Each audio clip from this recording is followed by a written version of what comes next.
सभी भाई और बहनों को जय मसीह की। मेरे प्रियो, सितंबर महीने का ये पहला रविवार शुरू हो गया है और हम आशा करते हैं कि पिछले दिनों में जो कुछ भी हमने परेशानियां फेस की हैं वो आगे आने वाले दिनों में निश्चित रूप से धीरे धीरे करके कम हो जाएंगी। इस रविवार से लेकर के आगे आने वाले 2 और रविवार तक, यानी 6 सितंबर, 13 सितंबर और 20 सितंबर को हम सीरीज़ में एक ही विषय पे देखेंगे और वो है स्टूअर्डशिप। स्टूअर्डशिप का अर्थ, स्टूअर्ड का मतलब प्रबंधक, मैनेज करने वाला, भंडारी, जो किसी चीज़ का इंतज़ाम करता हो। और वो व्यक्ति जो इस विशेष रूप से जो चर्च के अंदर कई मामलों में देखभाल करता है, तो उस संबंध में हम देखेंगे कि परमेश्वर का वचन हमको क्या बताता है। और इस संबंध में हम पवित्र धर्मशास्त्र से पाठ देखेंगे। पहला इतिहास उसके 29 अध्याय के 14 से 18 पद और मत्ती रचित सुसमाचार उसके 25 अध्याय के 24 से 30 पद। पहला इतिहास उसके 29 अध्याय के 14 से 18 पद में दाऊद बादशाह जो है वो परमेश्वर यहोवा का धन्यवाद कर रहा है और इस प्रकार से कहता है कि मैं क्या हूँ और मेरी प्रजा क्या है, कि हमको इस रीति से अपनी इच्छा से तुझे भेंट देने की शक्ति मिले। तुझी से तो सब कुछ मिलता है और हमने तेरे हाथ से पाकर तुझे दिया है। तेरी दृष्टि में हम तो अपने सब पुरखाओं के समान पराए और परदेसी हैं। पृथ्वी पर हमारे दिन छाया के समान बीत जाते हैं और हमारा कुछ ठिकाना नहीं। हे हमारे परमेश्वर यहोवा, वो तो बड़ा संचय हमने तेरे पवित्र नाम का एक भवन बनाने के लिए किया है। वो तेरे ही हाथ से हमें मिला था और सब तेरा ही है। हे मेरे परमेश्वर, मैं जानता हूँ कि तू मन को जांचता और सीधाई से प्रसन्न रहता है। मैंने तो ये सब कुछ मन की सीधाई और अपनी इच्छा से दिया है और अब मैंने आनंद से देखा है कि तेरी प्रजा के लोग जो यहाँ उपस्थित हैं वे अपनी इच्छा से तेरे लिए भेंट देते हैं। हे यहोवा, हमारे पुरखा अब्राहम, इसहाक और इस्राएल के परमेश्वर, अपनी प्रजा के मन के विचारों में ये बात बनाए रख और उनके मन अपनी ओर लगाए रख। और अगला पाठ हम देखते हैं और वो है मत्ती रचित सुसमाचार उसके 25 अध्याय के और 24 से 30 पद को। और ये पूरा वृतांत जो है मेरे प्रियो, वो तोड़ों के संबंध में है, जिसमें हमने देखा है कि किस प्रकार से एक मनुष्य जो परदेश को जा रहा है, अपनी संपत्ति में से उसके 3 सेवक थे और एक को वो 5 तोड़ा, दूसरे को 2 तोड़ा और तीसरे को 1 तोड़ा दे करके वो जाता है। और बहुत दिनों के बाद जब वो वापस लौटता है तो अपने दासों से वो उन दिए गए तोड़ों का हिसाब मांगता है। और पहला दास जिसको उसने 5 तोड़े दिए थे, तो वो उसको बताता है कि उसने 5 तोड़े और कमाए हैं। और तब वो व्यक्ति उस दास के लिए कहता है कि धन्य है अच्छे और विश्वास योग्य दास, तो थोड़े में विश्वास योग्य रहा, मैं तुझे बहुत वस्तुओं का अधिकारी बनाऊंगा। अपने स्वामी के आनंद में सहभागी हो। इसी प्रकार से जब वो 2 तोड़े जिसको दास को दिए थे उसने उससे पूछता है, तो उस दास ने भी बताया कि उसने भी 2 और तोड़े कमाए हैं और उससे भी यही बातें स्वामी कहता है। लेकिन जब तीसरे दास को जिसको उसने 1 तोड़ा दिया था, और वो वृतांत हम पढ़ेंगे और वो 24-30 पद में, और वहाँ पे इस प्रकार से लिखा है कि तब जिसको 1 तोड़ा मिला था उसने आकर कहा, हे स्वामी, मैं तुझे जानता था कि तू कठोर मनुष्य है। तू जहाँ कहीं नहीं बोता वहाँ काटता है और जहाँ नहीं छाँटता वहाँ से बटोरता है। इसलिए मैं डर गया और जाकर तेरा तोड़ा मिट्टी में छिपा दिया। देख, जो तेरा है वो ये है। उसके स्वामी ने उसे उत्तर दिया, हे दुष्ट और आलसी दास, जब तू ये जानता था कि जहाँ मैंने नहीं बोया वहाँ से काटता हूँ और जहाँ मैंने नहीं छींटा वहाँ से बटोरता हूँ, तो तुझे चाहिए था कि मेरा रुपया सर्राफों को दे देता, तब मैं आकर अपना धन ब्याज समेत ले लेता। इसलिए वो तोड़ा उससे ले लो और जिसके पास 10 तोड़े हैं उसको दे दो, क्योंकि जिस किसी के पास है उसे और दिया जाएगा और उसके पास बहुत हो जाएगा, परंतु जिसके पास नहीं है उससे वो भी जो उसके पास है ले लिया जाएगा। और इस निकम्मे दास को बाहर के अंधेरे में डाल दो, जहाँ रोना और दांत का पीसना होगा। परमेश्वर की आशीष उसके वचन के पढ़े और सुनने जाने पे बहुत आयत से हो। आइए हम प्रार्थना मांगें। प्रभु जी, धन्यवाद देते हैं आज के सुंदर दिन के लिए जो आपने हम सबों को दिखाया है अपने जीवन में। प्रभु, ये सितंबर महीने का पहला सप्ताह, पहला रविवार, और हम आज के दिन प्रभु इस बात पे विचार करते हैं कि जो कुछ भी हमारे पास है वो सब आपका ही दिया हुआ है परमेश्वर। और पिता, हम उसी में से जो आपने दिया है हम आपको थोड़ा बहुत देते हैं। प्रभु, हमारे साथ होइए, हमारे मनों को ऐसा बनाइए कि हम ज़्यादा से ज़्यादा बढ़ चढ़ करके आपके नाम के लिए, आपके भवन के लिए देने वाले हो सकें, चाहे वो धन के शेप में हो या अपने टैलेंट के, अपनी सेवकाई के, और जिस तरीके से भी प्रभु हम अपने चर्च की सेवकाई कर सकते हैं हम करें। हमारे अंदर वो आत्मा पैदा करिए कि हम ज़्यादा से ज़्यादा आपके सेवा में अपने आप को हमेशा तैयार रखें। यीशु मसीह के पवित्र मधुर नाम से इस प्रार्थना को मांगते हैं, सुने और ग्रहण कर लें। आमीन। स्टुअर्डशिप का मतलब है मेरे प्रियो, स्टुअर्ड मतलब मैनेजर। और जब मैं MBA करने गया था तो वहाँ पर सबसे पहले दिन हमसे हमारे प्रोफेसर ने पूछा था कि मैनेजर का आप लोग क्या मतलब समझते हैं, और सब स्टूडेंट्स का एक सीधा सा उत्तर यही था कि a person who manages is manager. जो मैनेज करता है, जो प्रबंधन करता है, वही व्यक्ति प्रबंधक है या मैनेजर है। लेकिन अगर ब्रॉडर स्पेक्ट्रम में देखें मैनेजमेंट के दृष्टिकोण से, तो इसकी परिभाषा कुछ इस प्रकार से है कि वो व्यक्ति मैनेजर है जो प्लानिंग करता है, ऑर्गेनाइजिंग करता है, कंट्रोलिंग करता है, कोऑर्डिनेटिंग करता है, स्टाफिंग करता है। ये सारे 5 गुण या काम कहिए उस व्यक्ति को करने पड़ते हैं जो मैनेज करता है। एक अच्छा स्टुअर्ड जो है, प्रबंधक जो है, भंडारी जो है, वो परमेश्वर के भवन के लिए वो अपने चर्च के पास्टर के साथ मिल करके सारे काम को करता है। अभी जैसा कि हमने पहला इतिहास के 29 अध्याय के 14 से 18 पद को पढ़ा, और वहाँ पर हम पाते हैं कि दाऊद बादशाह वो परमेश्वर यहोवा का धन्यवाद करता है, और वहाँ पर वो कह रहा है कि सारा धन और महिमा और ये सब कुछ जो है वो प्रभु आपकी ओर से ही हमको मिलती है, और सब कुछ जो आपने हमको दिया है हम उसी में से आपको देते हैं। और प्रभु, हम ये भी जानते हैं, वो कहता है कि आप हमारे मनों को जांचने वाले हैं, और प्रभु परमेश्वर हमारे मन की सिधाई को जब देखता है तो वो प्रसन्न होता है। परमेश्वर चाहे उसके लिए छोटी से छोटी भी भेंट या सेवा या जो भी हम धनराशि देते हैं, वो परमेश्वर को ग्राह्य है, स्वीकार है, उससे वो खुश होता है। परमेश्वर किसी का कर्जदार नहीं है मेरे प्रियो। दाऊद बादशाह अपना परमेश्वर के भवन का निर्माण करा रहा है, और उसके लिए वो दान इकट्ठा कर रहा है और दान दे रहा है, लोग भी दे रहे हैं वहाँ पर। और क्योंकि लूका रचित सुसमाचार उसके 6 अध्याय के 38 पद में कहता है वचन कि दिया करो तो तुम्हें भी दिया जाएगा। तो मेरे प्रियो, वचन कहता है कि पुट मी टू टेस्ट।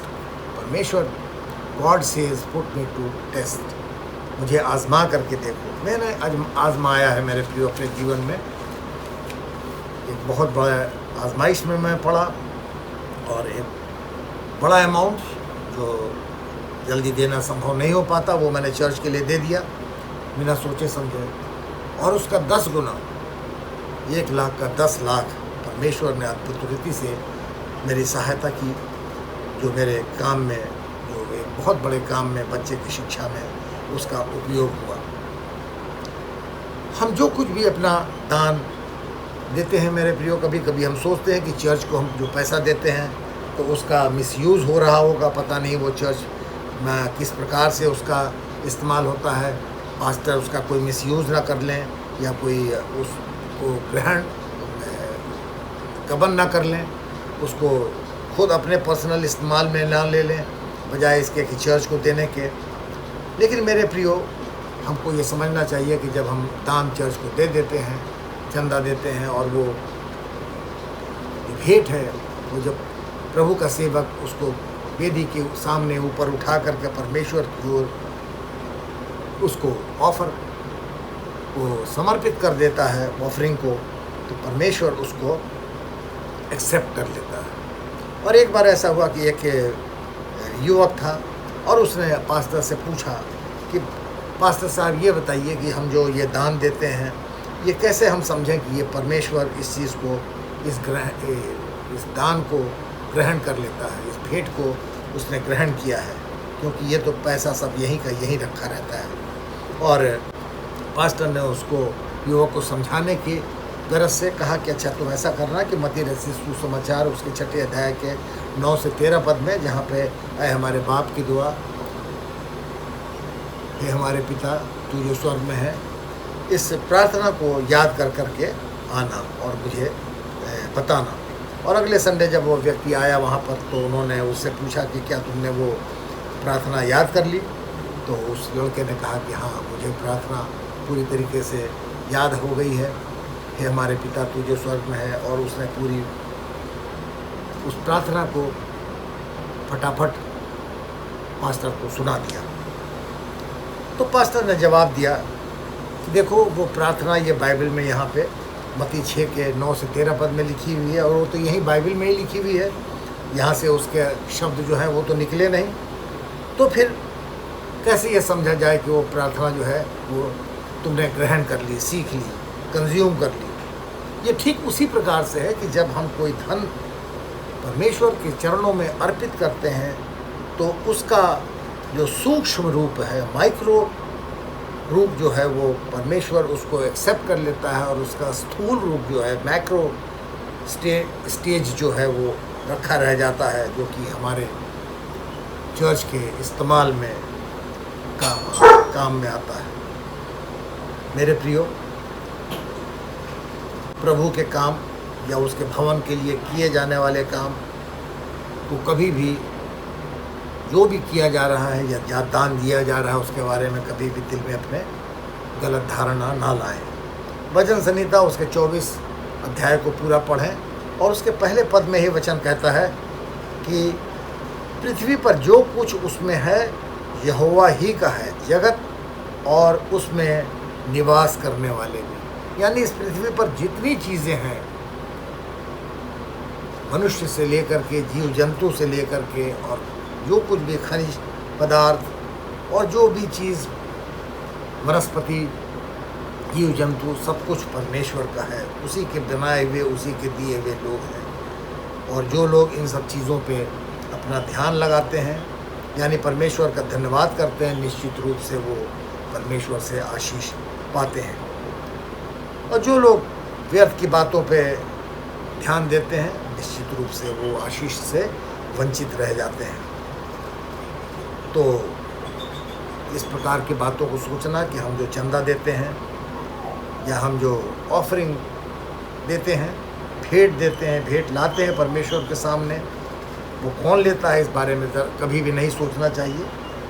देना हमारा काम है, वो हम परमेश्वर के भवन में परमेश्वर के लिए देते हैं, और वो हम देने के बाद हमको भूल जाना ही हमारे लिए एक आशीष का कारण भी होता है। और जब हम देते हैं मेरे प्रियो, जिस व्यक्ति में भी देने की प्रवृत्ति होती है, वो निश्चित रूप से फलवंत होता चला जाता है। इस्राएल देश के आशीषित होने का, ब्लेसेड नेशन होने का एक विशेष बहुत बड़ा कारण ये है कि उस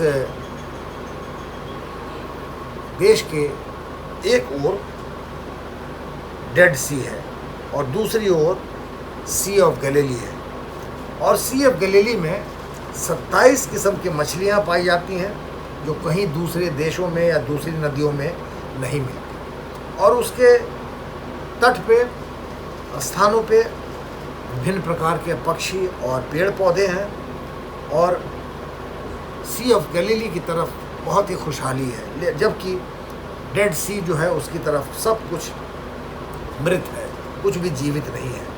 और वहाँ का पानी जो है डेड सी का वो कड़वा है, जहरीला है, जबकि सी ऑफ गलीली का पानी जो है वो बहुत ही अच्छा है। और मज़े की बात यह है ध्यान देने योग्य कि उन दोनों डेड सी में और सी ऑफ गलीली में पानी जो है वो आता है यर्दन नदी से। फिर एक ही स्रोत से आया हुआ पानी एक तरफ जा कर के जहरीला और एक तरफ जा कर के जीवनदायक हो जाता है। ऐसा कैसे कि एक तरफ जीवनदायक है और एक तरफ जीवन नाशक है? तो उसके पीछे मुख्य कारण मेरे प्रियो ये है कि सी ऑफ गलीली में जो पानी आता है यर्दन नदी का, वो उसके आगे उसमें आ करके वो आगे दूसरी ओर निकल जाता है। लेकिन डेड सी में जो पानी आता है उसमें कोई आउटलेट नहीं है, निकास नहीं है, तो जो पानी उसमें आता है वो उसी में आकर के रुक जाता है, और इसीलिए वो सी जो है वो डेड है, मृत सागर है। शायद हमारे साथ भी ऐसा ही है। हमको ये जान लेना आवश्यक है कि अगर हम देना नहीं जानते, सिर्फ लेना जानते हैं, तो हमें भी आशीष मिलने का कोई कारण नहीं रह जाता। इसलिए देना जो है वो लेने से ज़्यादा अच्छा है, मुबारक है। मेरे प्रियो, हम अगर पहला पतरस उसके 4 अध्याय के 7 से 11 पद को देखें तो वहाँ पर वचन में अतिथि सत्कार के बारे में, प्रेम के बारे में बताया गया है कि किस प्रकार से प्रेम जो है बहुत से पापों को ढक देता है।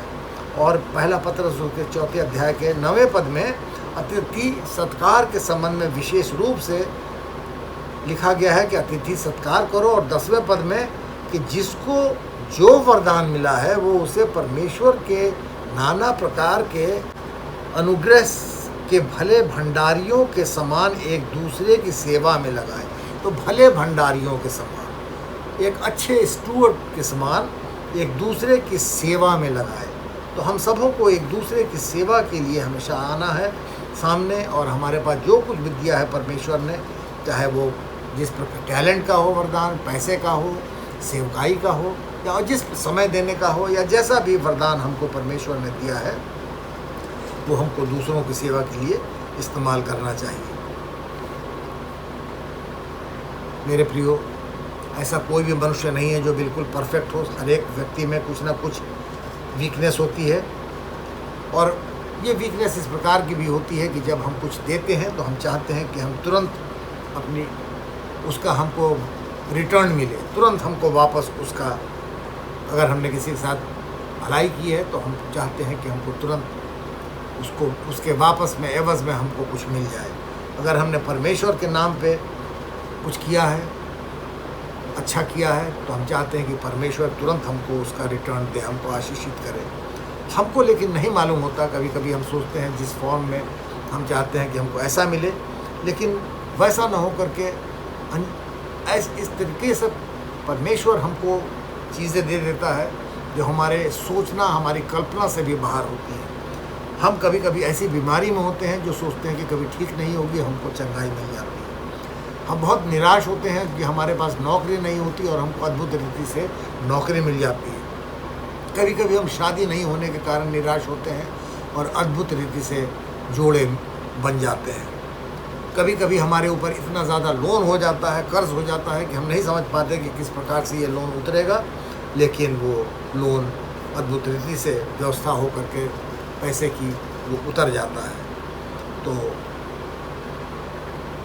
हम नहीं जानते कि परमेश्वर के रास्ते निराले हैं, अजीब हैं, और वो अद्भुत रीति से हमको ब्लेस करने जा रहा है, आशीषित करने जा रहा है। वो हमारी समझ से बाहर की बात है। लेकिन हम जल्दबाजी में चाहते हैं कि अगर हमने अभी कुछ किया है तो उसका रिटर्न हमको अभी मिल जाए। एक टीनेजर था और उसने गाड़ी चलानी सीख ली ड्राइविंग स्कूल में, और जब वो पास हो गया तो उसने सोचा कि अब घर में कार है, पापा से बात करूं कि वो मुझको गाड़ी चलाने दें।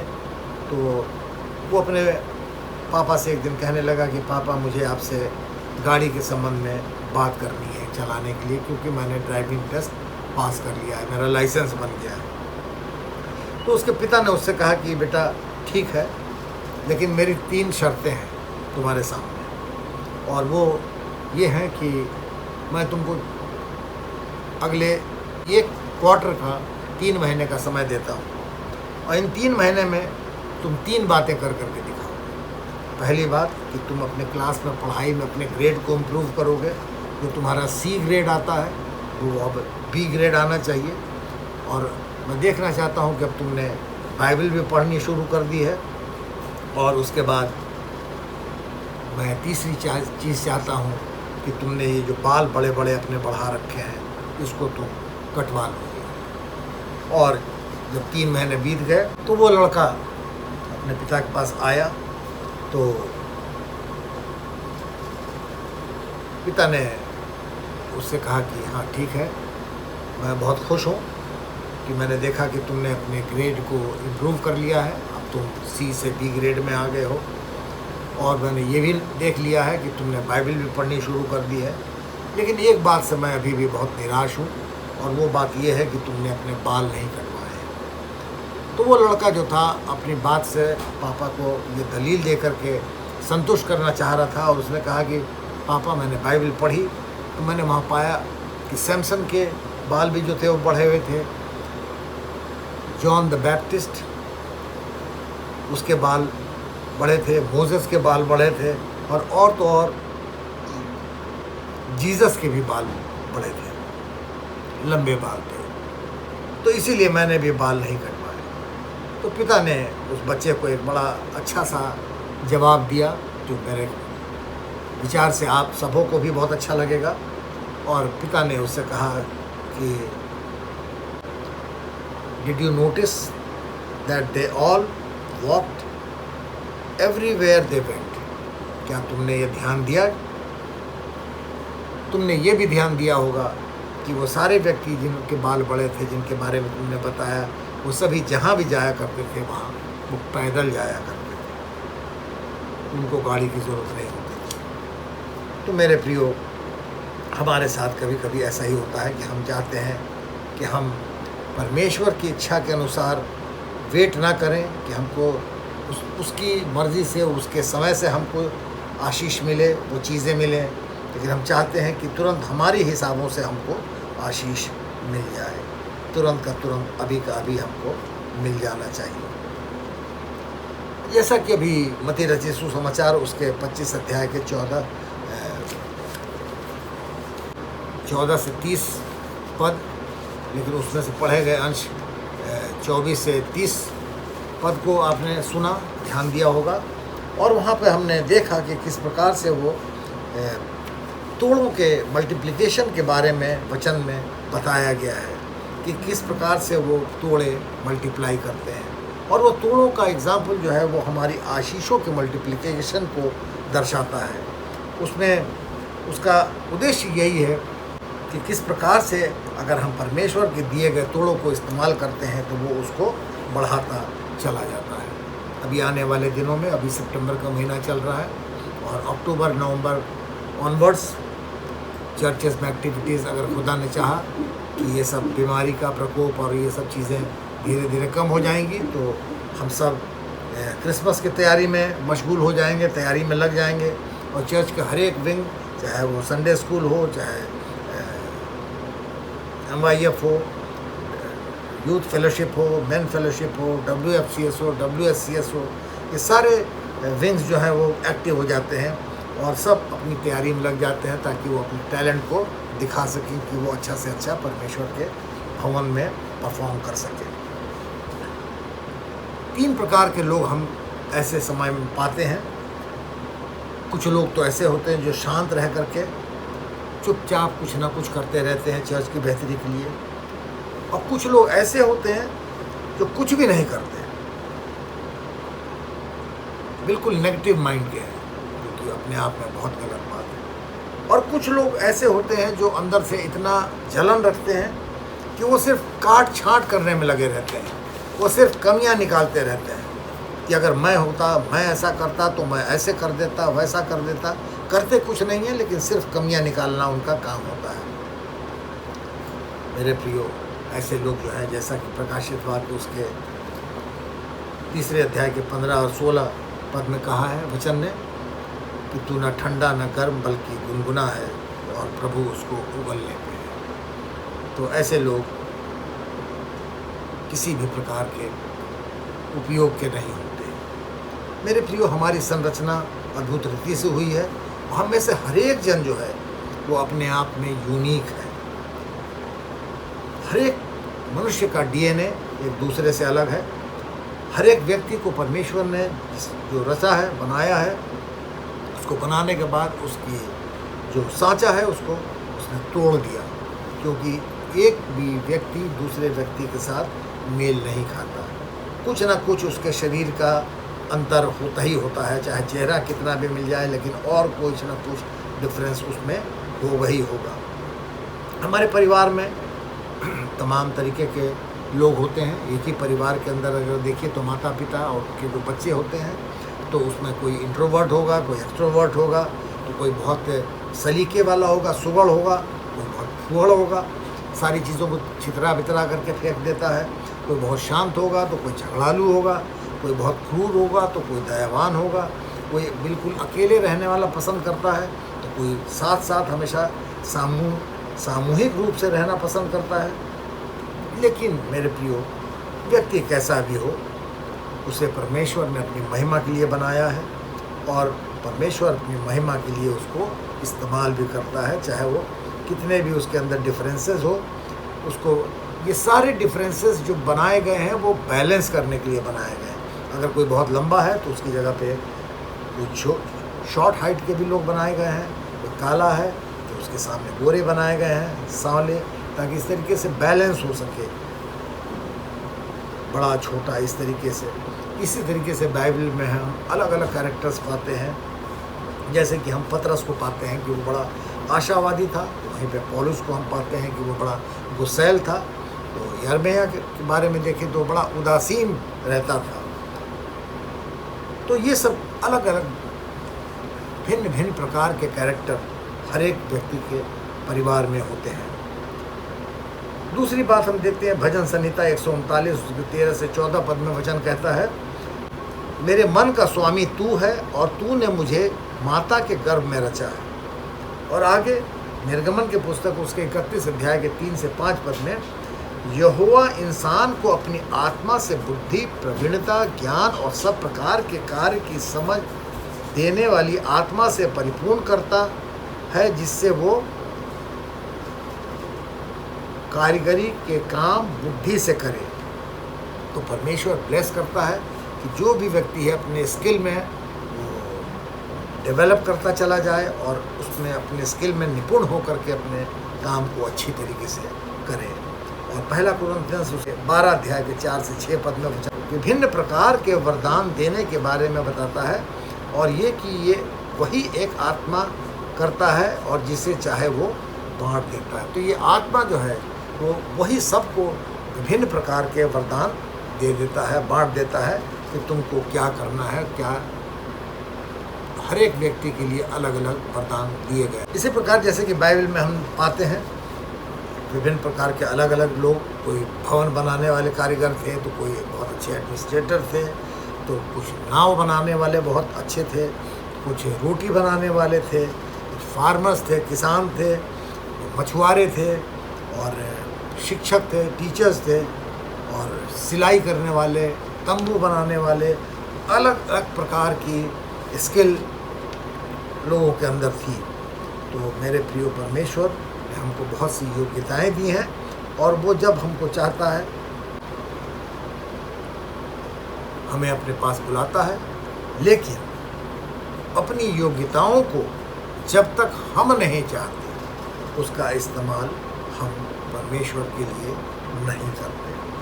हम ज़रूरी है कि उस बात को करने के लिए, परमेश्वर के लिए सेवा करने के लिए, ये हमारे अंदर इंटरनल हमारी फीलिंग होनी चाहिए, हमारी भावना होनी चाहिए। क्योंकि जो काम, जिस चीज़ की प्रवीणता, निपुणता, स्किल हमको दिया गया है, वो दूसरा कोई व्यक्ति कितना भी करना चाहे वो वैसा काम नहीं कर सकता, क्योंकि जिसको जो वरदान मिला है वही व्यक्ति उस काम को भली प्रकार से कर सकता है। हम अपनी नौकरी में अपने बॉस से तो बहुत डरते हैं, हम बहुत सिंसियर भी अपने काम के लिए, अपने बॉस के लिए, अपने विभाग के लिए रहते हैं, लेकिन और साथ ही हम अपना काम भी बहुत जी जान लगा करके करते हैं, पूरी डेडिकेशन के साथ करते हैं।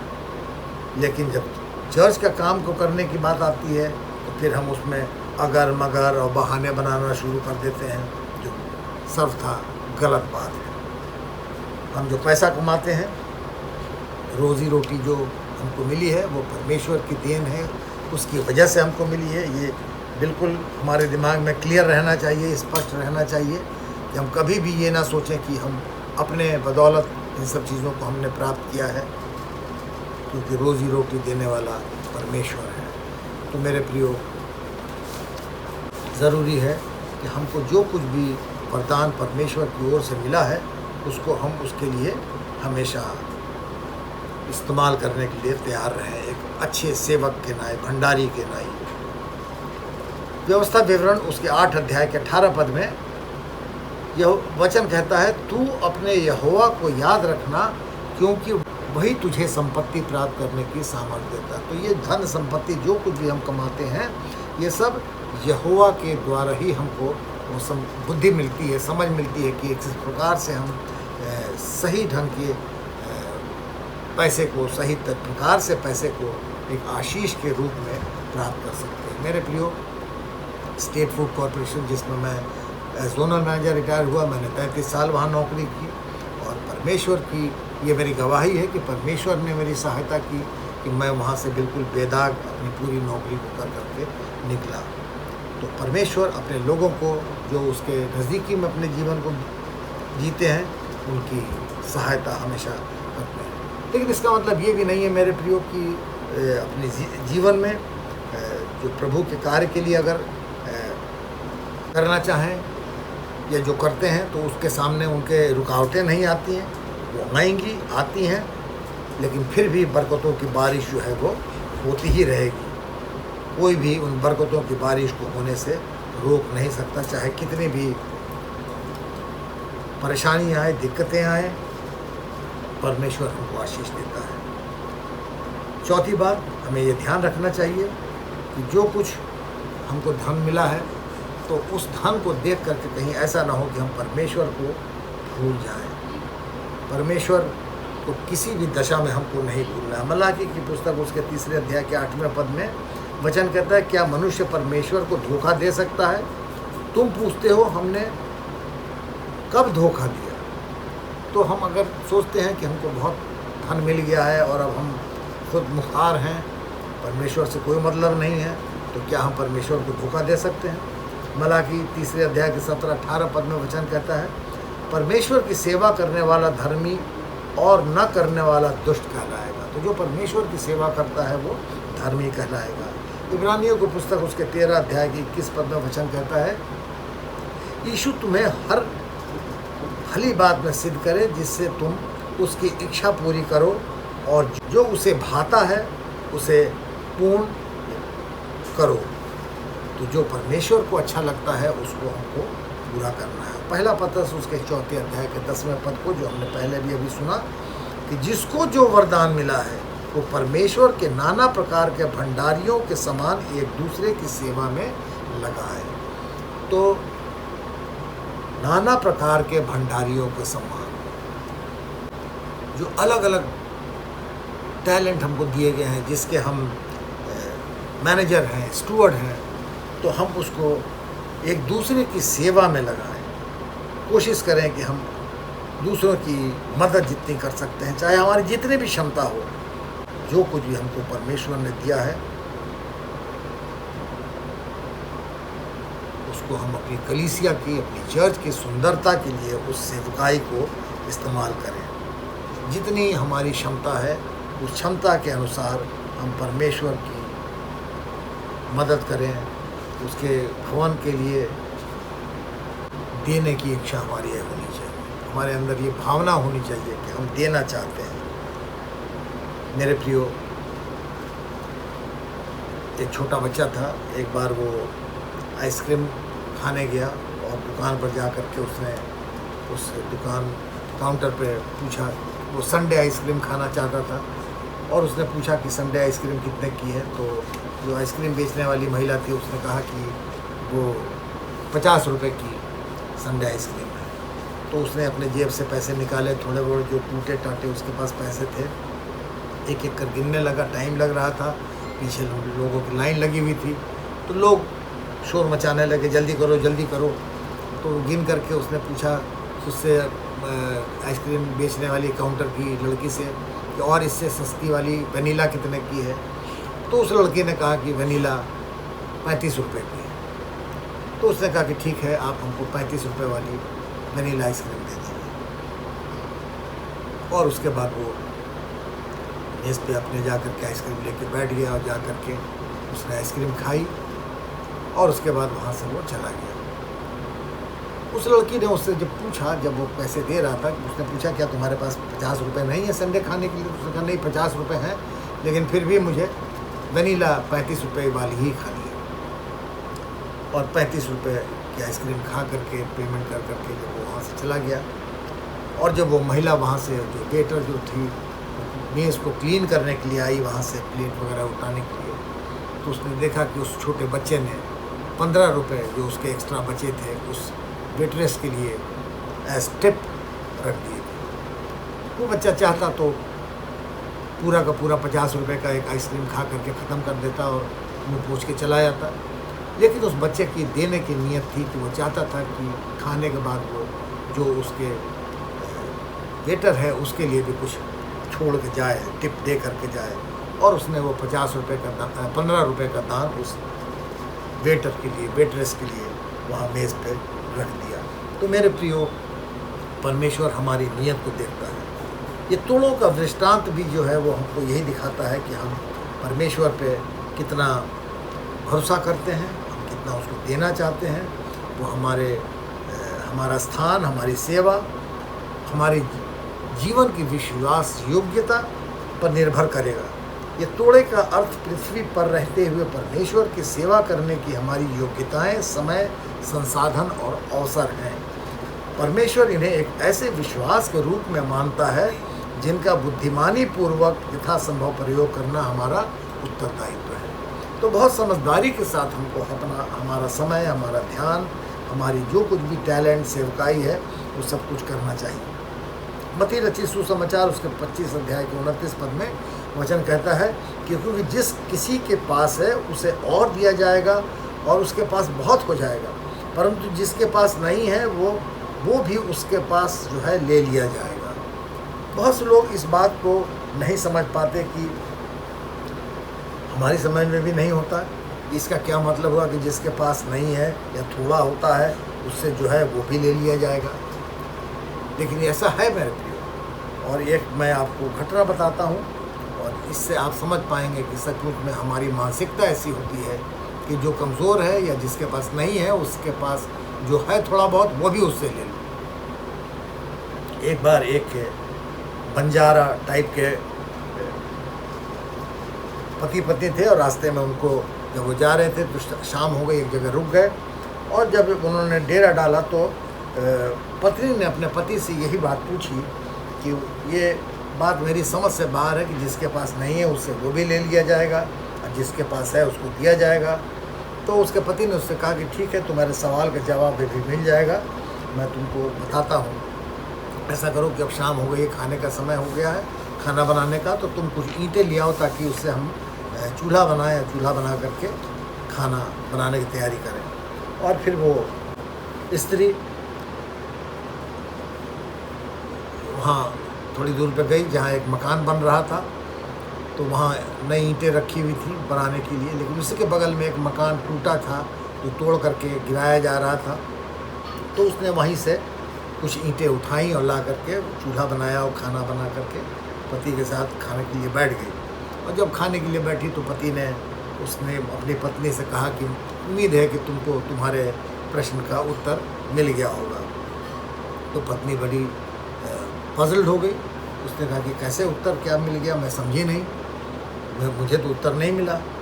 तब उसके पति ने उसको समझाया कि देखो तुम अभी मैंने तुमसे कहा था कि ईंटें ले आओ चूल्हा बनाने के लिए ताकि उस पर चूल्हा बना करके खाना बनाया जाए, और तुम गई और तुमने जा कर के वहाँ जो नई बिल्डिंग बनाने के लिए नए ईंटें रखी थी उनमें से ना उठा करके पुरानी बिल्डिंग जो गिर रही थी वहाँ से तुमने ईंटें निकाली ताकि जो कल की गिरती बिल्डिंग वो आज ही गिर जाए, और वो ईंटें तुम ले करके आई और ला करके उसको तुमने चूल्हा बनाने में इस्तेमाल कर लिया।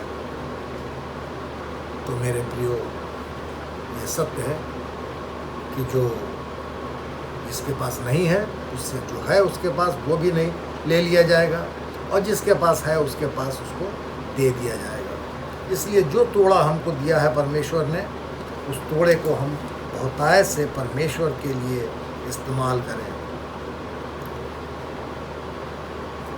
कई बार हम चूक जाते हैं, सोचते हैं कि हमारे पास तो बहुत थोड़ा है, लेकिन उस महिला के लिए सोचिए जिसके पास 2 दमड़ी थी और उसने सारा सारा उठा करके परमेश्वर के भंडार में, उसके भवन में डाल दिया। उसने अपने जो कुछ भी था पूरा का पूरा डाल दिया। हम तो अपनी बढ़ती में से डालना पसंद करते हैं। अगर हमारे पास पैसे कम हैं तो हम देने में बहुत सोचते हैं 10 बार कि हम दें ना दें, कितना दें। लेकिन उस महिला के बारे में सोचिए जिसने अपना पूरा का पूरा, पूरी जीविका उसके पास वही पैसे थे, तो वो पूरा उसने बिना सोचे परमेश्वर को दे दिया। परमेश्वर किसी का कर्जदार नहीं मेरे प्रियो। आप कितना भी उसको देंगे, थोड़ा देंगे, ज़्यादा देंगे, उसका 10 गुना आपको परमेश्वर वापस करता है। कभी भी वो अपने पास रखता नहीं है। यीशु ने इसी सिद्धांत को प्रस्तुत किया कि स्वर्ग राज में एक विश्वासी क्या प्राप्त करेगा। ये इस पर निर्भर करेगा कि उसके पास अभी क्या है। स्वर्ग में उनका पद व उत्तराधिकार परमेश्वर के मार्गों तथा राज के प्रति उनकी वर्तमान वचनबद्धता के प्रोपोर्शन में होगा। उसकी तुलना में कि आपने कितना किया है, उसी की तुलना में आपको ब्लेसिंग्स भी मिलेंगी। तो एक विश्वासी के लिए ये नियम है, लॉ है कि जिसने सत्य को अस्वीकार किया तो वो सत्य के जो उसके पास है उससे वो भी ले लिया जाएगा। जो रोशनी उसको, जो प्रभु यीशु मसीह का वरदान मिला है, वो भी उससे ले लिया जाएगा और उसको दे दिया जाएगा जो परमेश्वर पर विश्वास करता है, जिसने सत्य को जाना है और उसको अधिक से अधिक अपने जीवन में इस्तेमाल करता है। तो मेरे प्रियो, ये सब ऐसा भी नहीं कि सिर्फ एक बार होगा, ये बार बार होगा, अनगिनत बार होगा, हर दिन होगा। और उनके साथ होगा जिन्होंने उस प्रकाश को, उस सत्यता को, उस ज्योति को जान लिया है और उसको स्वीकार किया है। लेकिन जिन्होंने अस्वीकार किया है उनके साथ हमेशा घाटे का ही सौदा रहेगा। ऐसा हर एक जन अपना इनाम खोएगा और अपनी आत्मा को भी खोएगा और स्वर्ग राज के उत्तम भाग से वंचित रह जाएगा। मेरे प्रियो, अपने टैलेंट का, अपने तोड़ों का प्रयोग प्रभु यीशु मसीह के लिए ज़्यादा से ज़्यादा करें और आशीष पाएं। परमेश्वर हम सबों को बहुतायत की आशीष दें। आइए हम प्रार्थना मांगें। प्रभु जी, धन्यवाद देते हैं आपके इस सुंदर दृष्टांत और वचन के लिए, जब आपने हमको बताया प्रभु कि आपने जो कुछ भी हमको दिया है उनको हमको इस्तेमाल करना है आपके लिए, क्योंकि जो कुछ भी है वो सब आपका ही दिया हुआ है, इसमें हमारा कुछ भी नहीं है प्रभु। अगर हम ये सोचें कि हमने अपनी काबिलियत के बल पे इनको प्राप्त किया है, ये हमारी बहुत बड़ी भूल है। तो प्रभु हमारे साथ होइए प्रभु यीशु, और जो तोड़े हमको दिए हैं आपने, हमको समझ दीजिए कि हम उनका इस्तेमाल प्रभु यीशु आपके लिए, आपके भवन के लिए, आपके लोगों के लिए, कलीसिया के लिए, चर्च के लिए बहुतायत से करें। विशेष रूप से प्रभु जी इस समय विनती करते हैं जब पूरे विश्व के ऊपर हाहाकार मचा हुआ है बीमारी से, महामारी से, सबों की रक्षा करें, इस बीमारी का अंत करिए प्रभु आगे आने वाले दिनों में।